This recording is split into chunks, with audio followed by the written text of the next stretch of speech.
So welcoming you all to the class number 1 of the most awaited chapter number 10 ITC। आइए जी, हमने कहा कि sir ITC लेना चाहते हैं 5 नंबर में। ये क्वेश्चन आया भी हुआ है दिसंबर 2017 के अंदर। तो वो कहते हैं सेक्शन 16 है, सबसेक्शन 1 और सबसेक्शन 2। जो सबसेक्शन 1 है ये बड़ा साफ दिल का है। आपके भी नोन में ऐसे कोई होगा, आपका भाई कजन वगैरह हो, कहेंगे वो तो बोला ही बहुत है, ठीक है। सो 16(1) का वो हाल है जी, बड़ा ही शरीफ और ऐसे ना सिंपल एट हार्ट, ठीक है। इसने कहा कि जी ITC लेना है, बस 1-2 बातें बोली और चले गए।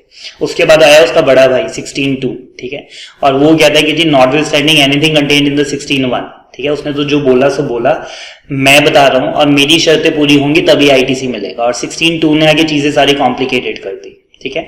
सो 16(1) से हम पढ़ लेते हैं। और 16(1) ने कहा कि जी बताओ क्या चाहिए। हमने कहा सर ITC लेना चाहते हैं। वो कहते हैं सुन लो क्या क्या चाहिए। एवरी रजिस्टर्ड पर्सन, वो कहते हैं सिर्फ रजिस्टर्ड पर्सन ITC की बात करें तो जितने भी लोग आए थे उसमें से उसने क्या पहली लाइन बोली, कहता है रजिस्टर्ड लोग रुके, बाकी सारे बाहर जाए, ठीक है। तो जितने भी रजिस्टर्ड नहीं थे वो सारे बाहर चले गए। कहता है shall subject to such condition और the restriction as may be prescribed and in the manner specified in the section 49 be entitled to take the ITC of the input tax। कहता है जो आपने input tax पे किया है किसके ऊपर, कहता है supply of goods or services made to him। ये तो हमें पता ही है कि ITC उसी का लेंगे जो हमारी इनवर्ड सप्लाई है। आउटवर्ड सप्लाई के ऊपर तो आउटपुट टैक्स बन रहा होगा। तो वो कहता है कि जी विच आर यूज्ड और intended to be used in the course of the furtherance of business, और सिर्फ उन चीजों का ITC लेना जो आपने अपने बिजनेस के लिए यूज की है। तो वो कहता है कि जो सेट अमाउंट है वो आपके क्रेडिट लेजर के अंदर हम डाल देंगे। तो हमने कहा कि सर इसका थोड़ा सा मंथन करते हैं, इसका थोड़ा एनालिसिस करते हैं कि ये क्या है क्या गया। तो इसने क्या क्या कंडीशंस लगाई, तो इसने सिर्फ 2 कंडीशंस लगाई। Number 1, it should be registered, ठीक है। जो पर्सन है it should be registered under the GST। Are we good? Section उसने क्या बोला कि जी rules as may be prescribed subject to such condition as may be prescribed. तो उसने कहा कि रेफर द रूल्स, ठीक है। और दूसरा उसने कहा कि जी 49 में जो टैक्स आपने पे किया हुआ है, 49 का टैक्स मतलब payment of tax, interest penalty वगैरह का आपको ITC मिलेगा। और वो कहता है कि जी सिर्फ तभी मिलेगा अगर वो गुड्स टू बी यूज्ड और intended to be used for the business purpose. और मिलेगा कहां पे, क्रेडिट लेजर में आएगा। तो वो तो हमने कहा कि सर ये भी कोई कहने की बात है। Are we good? तो ये 2 पॉइंट्स को OH कर लीजिए चाहे आप। तो 16(1) बहुत ही सिंपल एट हार्ट, उसने सिर्फ इतनी सी बात कही कि सर आप एक तो रजिस्टर्ड पर्सन होने चाहिए और दूसरा जो इनपुट टैक्स आप लेना चाहते हैं ऑन द गुड्स मतलब कैपिटल गुड्स, इनपुट्स और सर्विसेज, तो इन तीनों का मिलेगा only in case you are using or intended to use them for the business or the furtherance of business. Are we good so far? ठीक है। अब एंट्री होती है जी 16(2) की। तो वो कहते हैं कि जी ITC चाहिए किसी को। तो हमने कहा कि सर 16(1) आए थे, बड़े ही अच्छे काइंड हार्टेड सबसेक्शन थे और उन्होंने हमें क्लियर किया और हम तो ITC लेकर बैठे हैं। वो कहता है कि रुको, कहता है not will standing anything contain in this section. वो कहता है कि जी 16(1) ने क्या बोला, कहता है मेरे को कोई लेना देना नहीं। No registered person shall be entitled to take the credit of any ITC unless आप हमारी भी तो कुछ शर्तें पूरी कीजिए। हमने पूछा कितनी है, कहता है सर सिर्फ 5, ठीक। आइए जी नंबर 1 कहता है कि जी आपके पास possession of tax paying document होना चाहिए, ठीक है। अगर पूरा पैराग्राफ आपको ना भी पढ़ाऊं, एक वर्ड जो सबसे इंपॉर्टेंट है दैट इज टैक्स इनवॉइस होना चाहिए, ठीक है। मेनली तो 99% ऑफ द केसेस के अंदर जो आप GST क्लेम करेंगे आपके पास उसका टैक्स इनवॉइस होना चाहिए। तो इसने क्या बोला 16(2) ने, कहता है ये should be in the position of tax invoice या फिर आपके पास डेबिट नोट। हमने कहा सर क्रेडिट नोट भी, कहता है क्रेडिट नोट से तो टैक्स कम होता है, ठीक है। डेबिट नोट से आपकी लायबिलिटी को एनहांस किया जाता है, ठीक है। डेबिट नोट मतलब आपने पहले मेरे को डेबिट किया 1 लाख रुपए से, फिर आपने कहा सर आपका तो बिल 1,20,000 का बना था, तो बाद में आपने को 20,000 प्लस GST से और ज्यादा डेबिट कर दिया। ये बात समझ में आती है? क्रेडिट नोट से तो क्या होता है, जब हमने आपको एक्सेस चार्ज कर दिया था और अब हम आपको अमाउंट कम कर रहे हैं। सो यहाँ पे क्रेडिट नोट नहीं आएगा, सिर्फ डेबिट नोट आएगा। क्रेडिट नोट से टैक्स की लायबिलिटी कम होती है और डेबिट नोट से टैक्स की लायबिलिटी एनहांस होती है। तो वो कहता है टैक्स इनवॉइस हो debit note which is issued by the supplier under this act और एज मे बी प्रिस्क्राइब। तो हमने रूल्स को कहा कि सर कुछ प्रिस्क्राइब किया है कि नहीं, तो वो कहता है कि हाँ हमने कॉम्प्रिहेंसिव लिस्ट दी है। एक्ट तो कामचोर है, थोड़ी सी बातें बोलता है, बाकी जाके रूल्स से पता कर लो। तो हमने कहा बताओ कॉम्प्रिहेंसिव लिस्ट क्या है। तो रूल ने हमें बताया, तो वो कहता है कि जी आपको अगर ITC लेना है then you can claim it on the basis of any of the following documents. Number 1 obviously tax invoice, ठीक है जी, टैक्स इनवॉइस। नंबर 2 कहता है कि अगर RCM के अंदर invoice issued by the recipient invoice recipient issue नहीं करता, पेमेंट वाउचर इशू करता है, अगर आपको याद हो, ठीक है।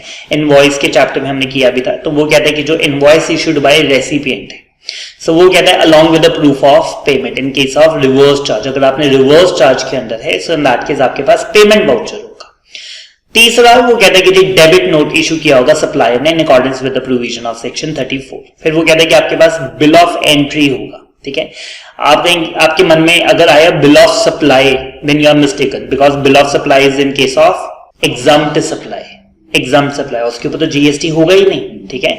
सो ये बिल ऑफ सप्लाई नहीं है, बिल ऑफ एंट्री है, जो कि हम कस्टम्स के अंदर इंपोर्टेशन के ऊपर करते हैं, और उस वक्त हम कस्टम ड्यूटी भी जमा करवाते हैं और आईजीएसटी भी जमा करवाते हैं। कस्टम ड्यूटी का कोई आईटीसी नहीं मिलता, लेकिन जो आईजीएसटी पे करवाया है कस्टम पोर्ट के ऊपर, तो उसका मैं आईटीसी लेना चाहता हूं, तो उसके लिए वो कहता है कि आपको बिल ऑफ एंट्री चाहिए रहेगी, जो आपने कस्टम्स एक्ट के अंदर जमा करवाई है, ठीक है, for the assessment of IGST. इसने लिखा भी हुआ है, that is the integrated tax. और वो कहता है आईएसडी वालों का इनवॉइस होगा, ये आईएसडी पता है ना, वो जो ऑफिस जिसने वो बांटा है, तो उसके बेसिस के ऊपर भी आप आईटीसी क्लेम कर सकते हैं। तो बेसिकली आईटीसी क्लेम के लिए वो कहता है इन 5 में से कोई एक डॉक्यूमेंट आपको दिखाना पड़ेगा, जिसके बेसिस के ऊपर हम आपको आईटीसी दे देंगे। ये 5 क्लियर होते हैं आपको, क्योंकि अब सारा हम सिलेबस कवर अप कर चुके हैं ना, तो अब आपको ये थोड़ा इजी पीजी लग रहा होगा, क्योंकि आगे इनवॉइसेस और वो सारा कुछ हम सेक्शंस कवर अप कर चुके हैं। चलिए आगे। फिर वो कह रहे हैं जो सेक्शन 16 है, इसने कोई पर्टिकुलर कॉपी नहीं स्पेसिफाई की, ओरिजिनल चाहिए कि डुप्लीकेट चाहिए, जिससे जिंदगी थोड़ी सी आसान हुई है, ठीक है। सो अगर मेरे से ओरिजिनल बिल गुम हो जाता है, फट जाता है, डिस्पोज ऑफ भी हो जाता है, तो मैं सिर्फ कॉल करता हूँ, उसे बोलता हूँ कि सर व्हाट्सएप पे एक बार बिल की कॉपी दोबारा से भेज दो, मैं अपने आप प्रिंट निकाल लूंगा, तो मेरे को व्हाट्सएप कर देता है, that is a sufficient bill. आजकल कोई ओरिजिनल बिल लेना ही नहीं चाहता, ठीक है, वो कहता है कि सर व्हाट्सएप ही कर देना, मैं कहां संभाल लूंगा, ठीक है। या फिर आपको किसी ने ओरिजिनल बिल दिया, आप मोबाइल पे उसकी फोटो खींच लीजिए और फाड़ के फेंक दीजिए, ठीक है, दैट इज सफिशिएंट। सो वो कहता है कोई पर्टिकुलर कॉपी उसने मांगी नहीं कि इसी के बेसिस के ऊपर आपको आईटीसी मिलेगा, तो इसका मतलब कि original copy is for the recipient of the goods. और वो कहता है कि जी इसका मतलब कि आप ओरिजिनल कॉपी भी रख सकते हैं, प्रेफरेबली वही रखिए, अगर वो नहीं भी है तब भी आपका आईटीसी डिनाई नहीं होगा, किसी भी कॉपी के बेसिस के ऊपर आप ले सकते हैं, बट इनवॉइस होना चाहिए। अब वो कहता है कि जो डॉक्यूमेंट है वो कंप्लीट होना चाहिए जी, ये रूल ही चल रहा है, ये नई कंडीशन नहीं आई। अब वो कहता है कि सर वो जो अब आप डॉक्यूमेंट, डेबिट नोट, इनवॉइस लेकर आए हैं, अधूरा सा ना हो, ये थोड़ा फास्ट रीड है, ठीक है। तो वो कहता है कि जी आईटीसी सिर्फ तभी मिलेगा अगर उसमें all the applicable particulars are contained और रेलेवेंट इंफॉर्मेशन इज देयर। और वो कहता है कि जी of the document is furnished in the form number GSTR2, जो GSTR2 के लिए चाहिए होती है, कहता है वो सारी इंफॉर्मेशन उसके अंदर है। हाउएवर वो कहता है कि अगर फॉलोइंग पर्टिकुलर्स नहीं भी होंगे तब भी, डज नॉट कंटेन ऑल, लेकिन उसमें फॉलोइंग है, ठीक है, मतलब ये जरूरी वाले हैं, इसके अलावा कोई और चीज डालनी रह भी गई तब भी हमें कोई प्रॉब्लम नहीं है। जैसे कि अमाउंट ऑफ टैक्स, उसमें कितना है, description of the goods, total value of the goods, GSTN number दोनों का लिखा होना चाहिए, सप्लायर और रेसिपिएंट दोनों का। प्लेस ऑफ सप्लाई जरूर लिखी हो ताकि हमें पता लगे कि ये इंटर स्टेट है कि इंट्रा स्टेट है। गॉट दिस, ठीक है। अब क्या रह गया, मैं आपको याद कर रहा हूं, इनवॉइस के कंटेंट्स, ठीक है, उसपे उसने बोला था कि जी सर डेट होनी चाहिए, सीरियल नंबर होना चाहिए अल्फा न्यूमेरिक, ठीक है, रेट ऑफ टैक्स होना चाहिए। वो कहता है कि अगर ये सारी चीजें अगर आपने लिखनी रह भी गई तब भी हमें कोई प्रॉब्लम नहीं है। बेसिकली ये चीजें इंपॉर्टेंट है, ये होनी बहुत जरूरी है। अगर ये सारी उस इनवॉइस में लिखी हुई है और किसी से डेट रह गई, सीरियल नंबर नहीं पढ़ा जा रहा, डजंट मैटर, आईटीसी आप फिर भी ले सकते हैं। लेकिन अगर आईटीसी आपने जमा करवाया ऑन द टैक्स डिमांड्स याद है 73, 74 के अंदर, जो आप खुद नहीं जमा करवा रहे, हम आपसे जबरदस्ती ले रहे हैं, या फिर on account of fraud, in that case आपको उसका आईटीसी नहीं मिलेगा। अब वी गेटिंग इट, तो ये OH कर रहे हैं। ये चैप्टर नंबर 1 में ही ये पॉइंट क्लियर हो गया था कि अगर आप अपनी मर्जी से जमा करवाते हैं तो उसका आईटीसी मिलता है, बट अगर बाद में ढूंढ के जबरदस्ती हमने जमा करवाया है फिर उसका आईटीसी नहीं मिलेगा, क्योंकि वो तो फिर इक्विवेलेंट टू नॉट डिपॉजिट ही समझिए, अगर उसका आईटीसी हमने आपको दे दिया। एक छोटा सा पॉइंट है, आगे जाके कवर अप होगा। वो कहता है ये जो इनवॉइस और डेबिट नोट्स हैं जिनके ऊपर रेफरेंस आ रही थी, वो कहता है कि वो सप्लायर ने अपनी GSTR1 के अंदर मेंशन जरूर किया, तभी उसका आईटीसी मिलेगा, नहीं तो उसका आईटीसी नहीं मिलेगा। Make sense. गवर्नमेंट ने कहा कि जी मुझे आधी रात को सपना थोड़ी ना आएगा कि उसने आपको इतने गुड्स बेचे हैं और इतने का उसने टैक्स लिया। अगर उसने वो दोनों चीजें टैक्स के अंदर अपनी रिटर्न के अंदर मेंशन ही नहीं की तो मैं आपको आईटीसी कैसे दे दूंगी, ठीक है, फिर आपको उसका आईटीसी नहीं मिलने वाला। सेम बात आगे दोबारा से आ रही है। और वो कहता है कि जी, और इसमें अमेंडमेंट भी है 1/1/22 से। तो वो क्या कहता है कि जी No ITC shall be availed by the registered person in respect of the invoice or the debit notes, the detail of which were required to be filed under the return, जो आपने भरनी थी सेक्शन 37, याद है आपको section 37 GSTR 1 38(2) 39(3). तो वो कहता है unless the details of the invoice and the debit note has been furnished by the supplier in the statement of the outward supply, जो कि GSTR 1 में जाती है, एंड और वो जो सेम है वो आपके 2B के अंदर रिफ्लेक्ट भी कर रहा है, ठीक है। सो वो कहता है विच एंड है, और वो ऑब्वियसली अगर GSTR 1 में उसने भरा है और मेरा GST नंबर ठीक डाला है तो वो मेरे GSTR 2B के अंदर रिफ्लेक्ट करेगा, ठीक है। 2A इज प्रोविजनल, 2B जब वो फाइनल हो जाए। और इससे पहले क्या प्रोविजन थी वो भी मैं आपको बता देता हूँ, थोड़ा सा बैकग्राउंड आपको बताता हूँ सिर्फ आपकी नॉलेज के लिए। सबसे पहले इन्होंने बोला कि जी अगर किसी का GSTR 1 के अंदर इनवॉइस डालना रह भी गया तो आप अपनी इनवर्ड सप्लाई में डाल दो और वो हम मैच करवा लें, ठीक है। लेटर से मैंने 10 लोगों से बिल लिए थे, ठीक है, सामान खरीदा था, उनमें से 9 ने तो वो चढ़ा दिए, एक ने वो नहीं चढ़ाया। तो जब मैं अपनी इनवर्ड सप्लाई वाली रिटर्न भरता था, GSTR 2 भरता था, तब मैं वो चढ़ा देता था और वो हम आउटवर्ड फिर उससे पूछते थे कि सर ये इनवर्ड वाले बोल रहे हैं कि उन्होंने रिसीव किया है, आपने तो बताया नहीं। तो वो कहते हैं सॉरी चढ़ाना रह गया था, आई एक्सेप्ट इट, ठीक है, और मेरे को उसका भी ITC मिल जाता था। लेकिन आपको पता है आजकल तो GSTR 2 जा ही नहीं रही, ठीक है। तो अब मैं सिर्फ रहमो कदम पे हूं ऑफ द सप्लायर, अगर वो अपनी आउटवर्ड सप्लाई में उस बिल को चढ़ाएगा तभी उसका ITC मुझे मिलने पाएगा, ठीक है। लेकिन इन्होंने कहा कि जी फिर भी आप ज्यादा ले लो, ठीक है, अगर आपको लगता है कि मेरे पास सब कुछ है, बिल है, पेमेंट की हुई है और सब कुछ ओके है, तो आप ज्यादा ले लो। लोगों ने क्या किया, उनका ITC 2B में बोलता था 2 लाख, वो क्लेम कर देते थे 10 लाख। हमने कहा ये कैसे, इतना फर्क? तो वो कहता है कि सर 8 लाख के मेरे पास इनवॉइसेस पड़े हैं, लोगों ने चढ़ाए ही नहीं, तो मैं क्या करूं? तो वो कहता है कि जी पहले ले लो, लेकिन बाद में क्या हुआ, गैप बढ़ता ही गया, लोग 2 लाख वाले 20-20 लाख क्लेम करे जा रहे थे। फिर they came up with the provision 2020 के अंदर, इन्होंने बोला कि जी आप 20% एक्स्ट्रा ले सकते हो, मतलब अगर आपकी 2B के अंदर कितना रिफ्लेक्ट करे 2 लाख, तो आप ज्यादा से ज्यादा जो क्लेम कर सकते हो एक्चुअल या 2,40,000 उतना आप क्लेम करो। ये 2 लाख के पीछे 10-10 लाख क्लेम कर रहे हो, वो हमें समझ में ही नहीं आता कि आपके मेजॉरिटी ऑफ द सप्लाई चढ़ाते ही नहीं बिल, ये कैसे हो सकता है, ठीक है। तो उन्होंने कहा द कैपिंग इज कि कोई एक आधा बिल रह गया आपका, तो 2 लाख के पीछे इन्होंने बोला 20%, उसको कम किया। फिर इन्होंने बोला कि जी 20% भी बहुत ज्यादा है, सिर्फ 10%। 6 महीने बाद 8 महीने बाद अमेंडमेंट आई, और उसके बाद अमेंडमेंट थी कि जी सिर्फ 5%, जितना आपका 2A के अंदर रिफ्लेक्ट कर है ना, आप उसका 5% एक्स्ट्रा क्लेम कर सकते हो। मतलब 2 लाख है तो 2,10,000 तक आप क्लेम कर सकते हो। कोई एक आधा बिल रह गया तो आप बता दो और उतना हम आपको ITC दे देंगे विदाउट क्वेश्चनिंग 5% एक्स्ट्रा दे देंगे। अब इन्होंने 5% भी खत्म कर दिया, ठीक है। अब उन्होंने कहा कि जो जितना GSTR 1 के अंदर आउटवर्ड सप्लाई ने दिखाया है और जितना आपकी 2B या 2A के अंदर रिफ्लेक्ट करता है, बस उतना ही आप क्लेम कर सकते हैं, उससे एक्स्ट्रा नहीं। तो मैंने कहा कि सर कोई बिल अब जेन्युइनली किसी का चढ़ाना रह गया, तो कहते हैं go and chase the supplier, उसको जाके हाथ जोड़ो कि सर प्लीज अपनी रिटर्न में ये चढ़ा दो, बिल आपने मेरे को दिया फिर आपने चढ़ाया क्यों नहीं, ठीक है। तो वो उस रिटर्न में या उससे अगली रिटर्न के अंदर से चढ़ा। सो अब पहले 120 था, फिर 110 था, फिर 105 था, और अब 100% है, अब 100%। Got this?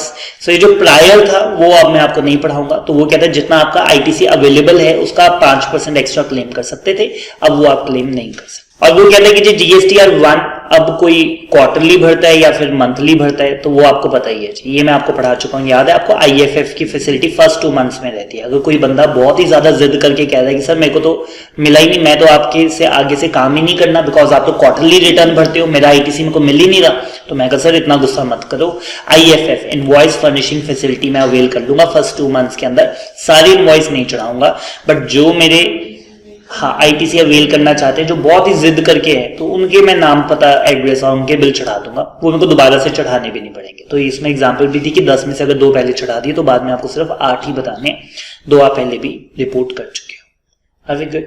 तो ये पैराग्राफ मेरी तरफ से क्लोज है। यहाँ पे इन्होंने थोड़ा सा गलत लिख दिया, ये आफ्टर अमेंडमेंट है और ये बिफोर है। तो वो कहता है कि जी आफ्टर के अंदर, अब आफ्टर अमेंडमेंट सिर्फ 100% ITC ले सकते हैं, बिफोर वाला प्लीज कॉलम कट कर दीजिए, 5% एक्स्ट्रा का अब कोई प्रोविजन नहीं रहा, 1/1/22 के बाद से एक्स्ट्रा का कोई प्रोविजन नहीं रहा, जितना रिफ्लेक्ट कर रहा है बस आप उतना ही ITC क्लेम कर सकते। चलें जी, तो अभी तो 16 सबसेक्शन 2 की पहली कंडीशन पूरी हुई है, जिसमें उसने क्या कहा कि जी आपके पास टैक्स इनवॉइस होना चाहिए, ठीक है, और डेबिट नोट या फिर बिल ऑफ एंट्री या रिवर्स चार्ज वाला बिल या फिर ISD का इनवॉइस, फिर उसके क्या पर्टिकुलर्स होने चाहिए, फिर उसने कहा कि सर रिटर्न भी भरनी जरूरी है, ठीक है, उतना ही आप क्लेम कर सकते हैं। तो अभी तक ये रूल चल रहा था। अब आते हैं जी दूसरी कंडीशन पे। अब वो कहता है वो गुड्स और सर्विसेज आपने रिसीव भी किए, वो गुड्स और सर्विसेज आपने एक्चुअल में रिसीव भी किया। प्लीज मेरी बात ध्यान से सुनिए। लेट अस से किसी ने मेरे को इनवॉइस इशू किया 30 मार्च को, ठीक है, और गुड्स डिस्पैच हुए 31 मार्च को, और मुझे रिसीव हुए 1 अप्रैल को। अब मैं मार्च की रिटर्न भरते हुए ITC क्लेम नहीं कर सकता, बिकॉज मार्च में मुझे वो गुड्स रिसीव हुए ही नहीं थे। वो गुड्स उस वक्त क्या थे? Goods in transit. वो क्या थे? Goods in transit. Are we good? So very important point, वो कहता है कि जी डिलीवरी ऑफ द गुड्स और services at the registered person the direction is valid, ठीक है, उसको खुद मिल गई या एज एन एजेंट मिल गई तब भी हमें कोई प्रॉब्लम नहीं है, या उसके डायरेक्शन पे किसी और को मिल गए तब भी। जैसे कि bill to ship to model, bill to ship to में वो कहता है कि सर मेरी फैक्ट्री में तो वो गुड्स कभी आए ही नहीं, अब मेरे को नहीं मिलेगा ITC, वो कहता है कि जी ले लो। ये थोड़ा सा एक्सेप्शन है। मैंने इसमें आपको एक जॉब वर्क वाली भी कल आपको करवा रहा था, तब भी बताया था, जिसमें मैंने कहा कि सर मेरी फैक्ट्री में मत भेजो, सीधा मेरे जॉब वर्कर को दे दो ये गुड्स, ठीक है, तब भी मेरे को उसका ITC मिल जाएगा। और नीचे उसने सिमिलरली एक एग्जांपल और दी है, जिसमें वो क्या कहता है कि जी सर्विसेज, जिसमें सर्विसेज किसी और को दी जा रही है बट पेमेंट मैं कर रहा हूं, ठीक है।